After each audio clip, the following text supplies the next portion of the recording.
Hi, it's your coach Joe Lucas, and welcome to this episode of the Magellan Network Show. Hey, I've got a question for you. As an advisor, what is the most important investment you can make? And it's not a trick question, but I want you to think about it for a second. And the reason why I bring this up is I have found in my work over many decades that advisors have a big blind spot.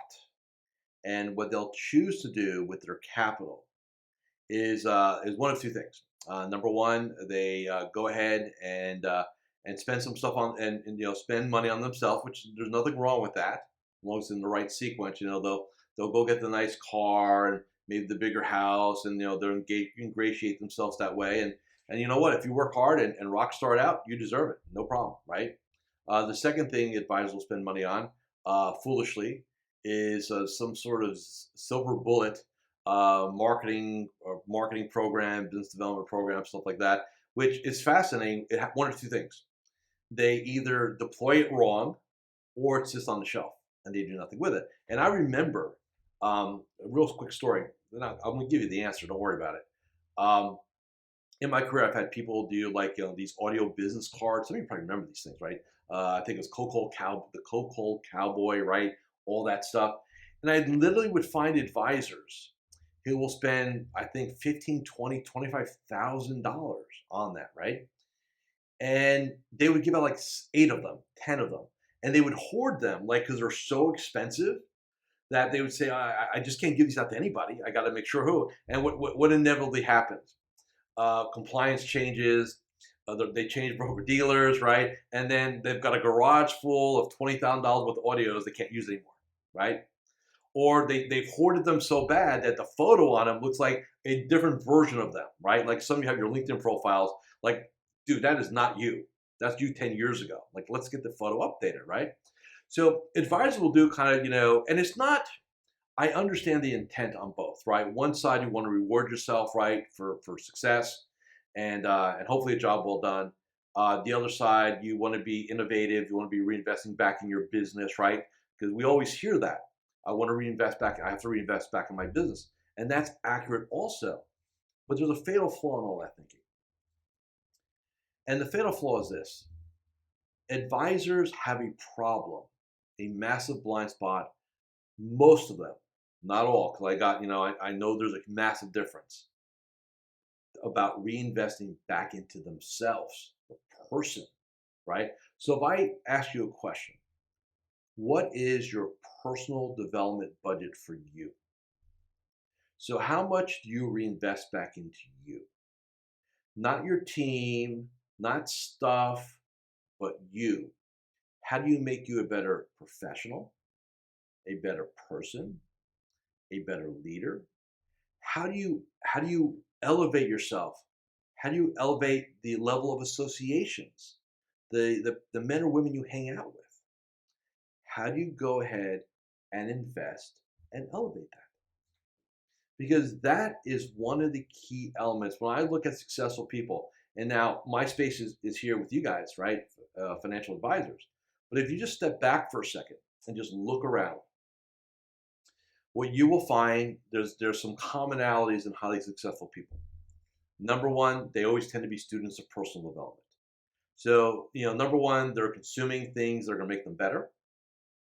They're reinvesting capital in things that are going to make them better. And they're investing in associations of like-minded men or women, because you are the sum of the people you hang out with. So in today's world, right, with COVID, hanging out is with quotes these days, right? So the other challenge you have now is that you're kind of on an island, right? I don't care what the firm you're with, how many advisors they have. That's meaningless in this conversation, because reality is that, and I've talked to many a client, that you can be in a branch of 50 advisors and you still feel like you're on the island. You still feel like you're alone, and for good reason, by the way. Because you have to remember, your colleagues are your competitors, and that's what makes it. That's what makes our profession very, very interesting, right? It's collaborative to a certain degree. There's a share to a certain degree, but the reality is that the person to the right or left of you, and if it's in the same city, same branch, same firm, they'll eat your lunch. some of them if you let them, right? So the answer is that you have got to have a defined, set aside budget each and every year that you exclusively use for you. So I'm going to give you some guidelines on this right now. So first thing is, well, Joe, how much, right? Great question. My rule has always been 10% net grid, all right? So if you're working in a large firm, let's say your payout's 40%. So, if you're producing, let's keep math simple here for me, right? So if you're producing 500,000 on the top end, the firm's taking 300, right? You're left with two. So it'd be 10%, 200, 20,000 that you would reinvest back into you, right? If you're independent and maybe you had a 90% payout, same protocol, right? So 90% of 500 is what, 450. So you'd have $45,000 to reinvest back in yourself. If you're an RIA and you were doing $1 million top line, you would have literally $100,000 to invest back in yourself. And the question you're going to ask yourself is, Joe, do you know people that invest over $100,000 in themselves? Yeah, I do. I'm one of them, right? So, and the funny thing about this is that the more you reinvest back in yourself, the faster you evolve. Your success, it's like, you take off because you have stronger, more powerful associations. You're members of more successful tribes. You're feeding your mind with higher level thinking. You have higher level experts, and it just feeds on itself. Now, what most advisors will do when you hear me say that, and you heard the word 100,000, and some of you hear the word 20,000, there's some of you who thought either one of these was a lot of money, right? The people at like 100,000, yeah, exactly. 20,000, that's almost $2,000 a month. Yeah, it is. But here's why it's the best investment. Now, you could go spend $2,000 a month on Facebook ads, right?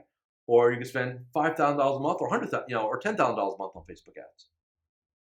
But if you are not the best version of you, or you think you are, first off, there's always another level, number one. But I've taken this personal journey. I've always been a student of personal development. In the last 24 to 36 months, I declared I was going to change. I was going to evolve. It became, so I've been coaching now for 26 and a half years. So on my 25th anniversary, I declared I wanted to have a different second half game. So where a lot of people will look at 25 years as it's a quarter century, obviously, I kind of shut that off. And I said, okay, that's it's not even chapter one. That's book one. And day one of year 26, I opened a brand new book, blank sheet of paper. And I asked myself, I said, so what's going to be different in my second book than my first half? And I said, you know what? I'm going to invest more money in myself because I found out to be the best return. Now, I'm not saying you shouldn't, look, I'm not a financial advisor. I'm not a planner. I'm not saying you should do that in deference of saving money for your future, retirement planning, cape. I'm not saying not to do that. But, if you're sitting there spending money on just stuff to distract you, like I'd rather let's not get the Mercedes this year. Let's save the $1,000 on the lease payment and let's put it back into you. And you know what? Maybe in a year or two, instead of a Mercedes, maybe you can go get the S level Mercedes. Maybe you can go get a Ferrari. Maybe you go get a Bentley. Whatever. Like maybe you get the car of your dreams if that's important to you, right? So sometimes a little delayed gratification makes a lot of sense. So with 10%, what do you do with it? Like what would qualify as reinvesting? So let's kind of give you a little format here. So let's work on the concept of, we'll use the first one because that's probably, so 20K. What do you do with it? Number one is, okay, so I got it. So books, tapes, right? Audible, right? I mean, here's the beauty of our world today. Years ago, and some of you will get this, before the internet, if you wanted personal development stuff, here's what you did. You went to the bookstore and you looked for a book. Maybe you read the New York Times bestseller list and you found out about a book. Maybe you got a catalog like from Nightingale Conant or something like that, where they have these cassette tape programs and stuff like that, right? Maybe you're lucky, but you have to pay for that, right? It wasn't free. Well, today, man, you go to internet, man, there's plenty of personal development stuff, podcasts, all that, right? So there's probably 100 to 1,000 times more free stuff out there. So I don't think that's really a big line item anymore. I just think you can go get what you get, right, from there. What else do you do with the money? Well, I mean, quite frankly, physically, you would hire a personal trainer. You would hire a nutritionist, massage therapist, right? You take care of your body. Maybe you go and if you're, people ask me, Joe, can I have a golf coach in the budget? If that makes sense to you, I get it, no problem, right? I'm cool with that. So maybe do that. Now, for this side of the game, you would use this for your CE credits, going to conferences, training programs, things like that, right? You would also, in my perfect world, you would do two things. You would hire a coach and be part of a mastermind group of like-minded advisors, so you have association. That's what we'd have you do, right? So at 20K, that gets you a certain level of all those things, right? You evolve.